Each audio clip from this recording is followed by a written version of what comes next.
یہ ایک ایسا طوفان تھا جس نے دنیا کی تمام بلند عمارتوں کو ڈبو دیا تھا۔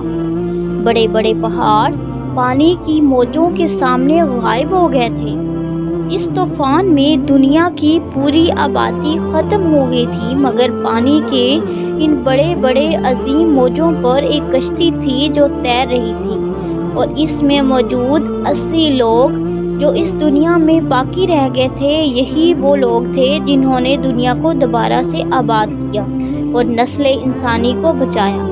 آج سے 5000 سال قبل اس سرزمین پر یہ طوفان کیوں آیا؟ وہ کشتی کس کی تھی اور وہ لوگ کون تھے جنہوں نے اس میں سوار ہو کر خطرناک طوفان سے خود کو بچا لیا تھا؟ آج ہم اس ویڈیو میں اس طوفان کے بارے میں جانیں گے، جسے طوفان نوح کے نام سے بھی یاد کیا جاتا ہے۔ حضرت آدم علیہ السلام کے دنیا میں آنے کے بعد ان کی اولادیں خوب پھلی پھولیں۔ ایک مدت گزر جانے کے بعد وہ لوگ خدا کو بھول کر بتوں کو خدا بنا کر پوجنے لگے تھے۔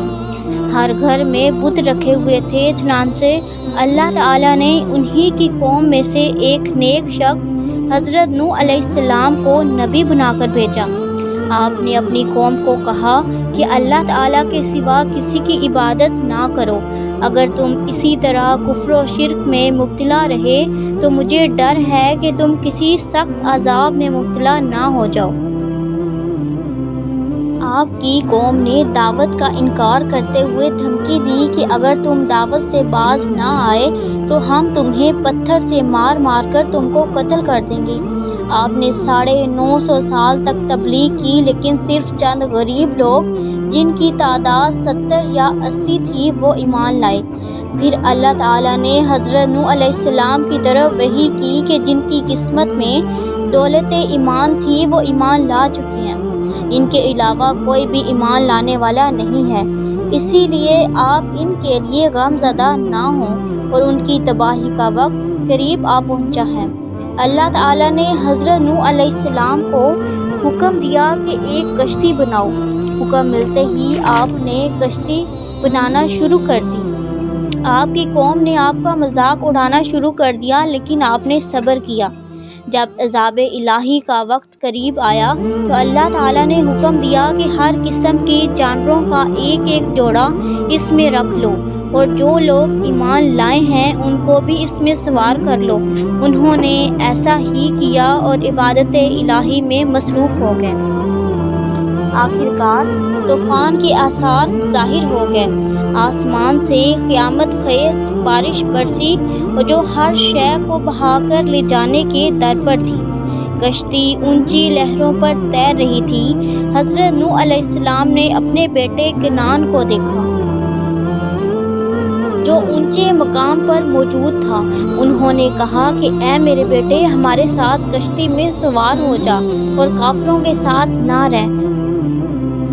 اس نے کہا آپ میری فکر نہ کریں، میں سب سے اونچے مقام پر چڑھ گیا ہوں اور پانی سے بچ جاؤں گا۔ اسی دوران ایک بڑی لہر حائل ہوئی اور وہ غرق ہو گیا۔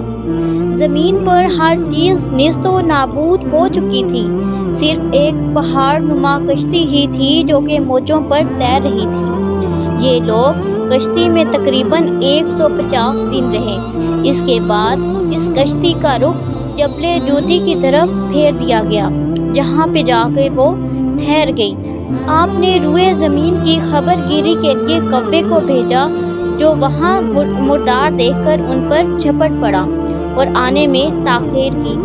پھر آپ نے کبوتر کو بھیجا جو کہ ایک زیتون کے پتے کو لے کر آیا اور اس کے پاؤں لتھڑے ہوئے تھے، جس کو دیکھ کر آپ کو معلوم ہوا کہ زمین خشک ہو چکی ہے۔ حضرت نوح علیہ السلام نے جودی پہاڑ سے اپنی زمین پر اتر آئے اور زمین پر ایک بستی کی تعمیر شروع کر دی، جس کا نام سامانین رکھا، اور پھر یہاں سے نسل انسانی کی دوبارہ سے ابتدا ہوئی۔